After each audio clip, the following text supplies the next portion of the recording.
Assalamualaikum warahmatullahi wabarakatuh.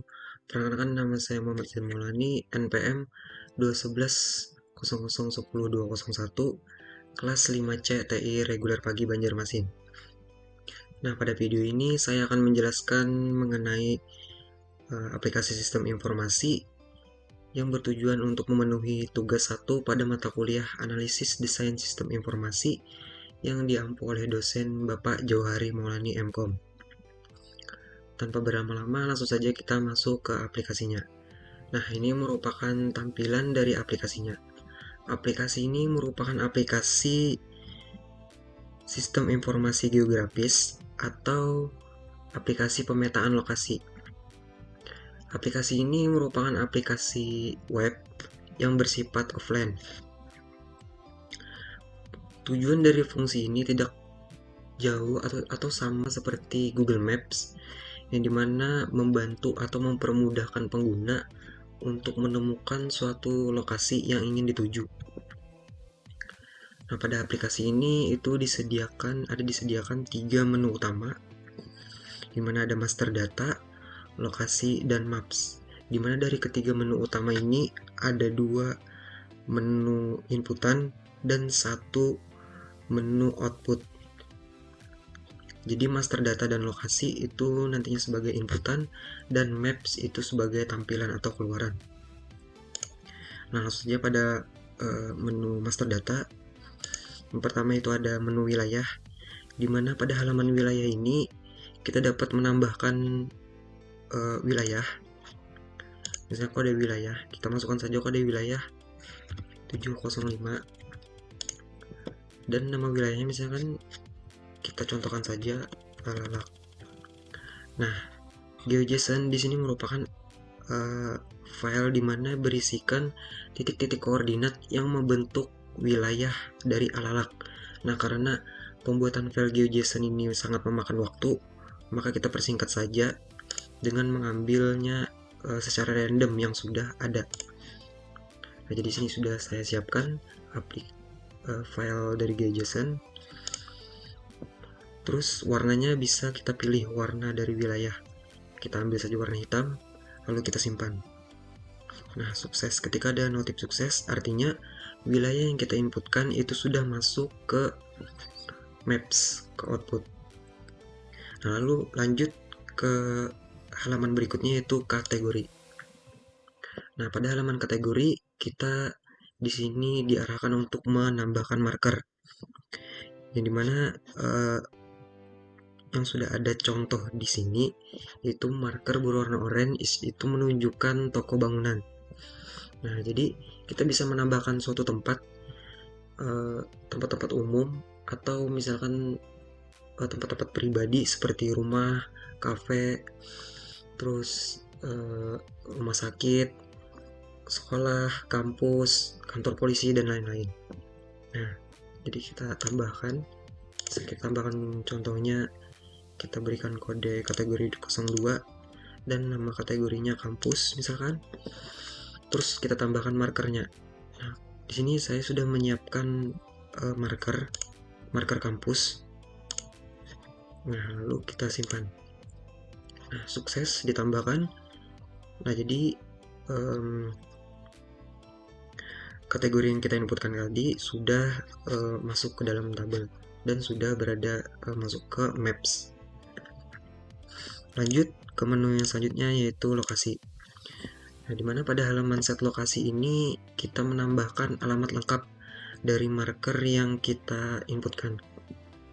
Nah, bisa kita ambil, kita tambahkan. Sekarang lokasinya berada di Jalan Cemara misalkan. Terus nama wilayahnya yang barusan sudah kita buat Alalak. Terus nama tempatnya adalah Uniska. Nah, titik koordinat ini bisa kita ambil melalui GPS, bisa juga kita ambil melalui web yang memang menyediakan titik-titik koordinat.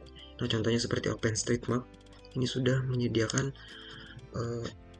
titik-titik koordinat. Jadi sini tinggal saya copy paste saja latitude longitude-nya.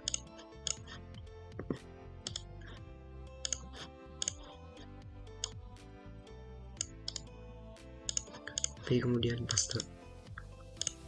Nah, tanggal ini tanggal pembuatannya, terus kategorinya yaitu kampus, sudah sesuai.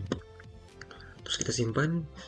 Nah, kemudian ada notif berhasil dan sudah masuk ke dalam table. Artinya input yang sudah kita inputkan itu sudah berhasil masuk ke dalam maps. Langsung saja kita cek dalam maps apakah yang kita inputkan itu sudah berhasil. Nah, tadi kita menambahkan wilayah alalak, terus titik koordinatnya random karena biar cepat. Bisa kita cek alalak. Nah, ini daerah sini karena titik koordinatnya itu tadi mengambil random.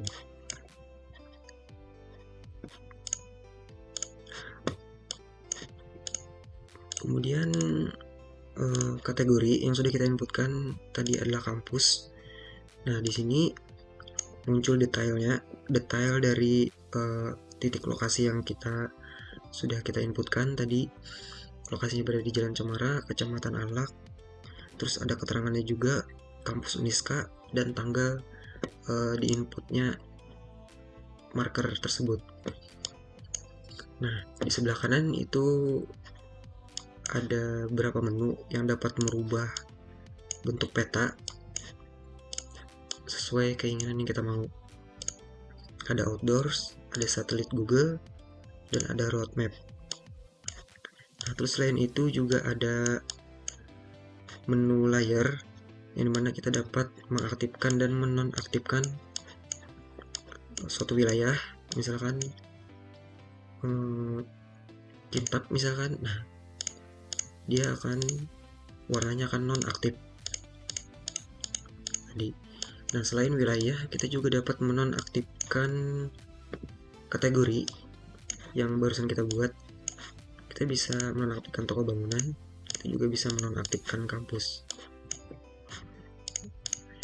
Nah, jadi seperti itu fitur pada aplikasi sistem informasi manajemen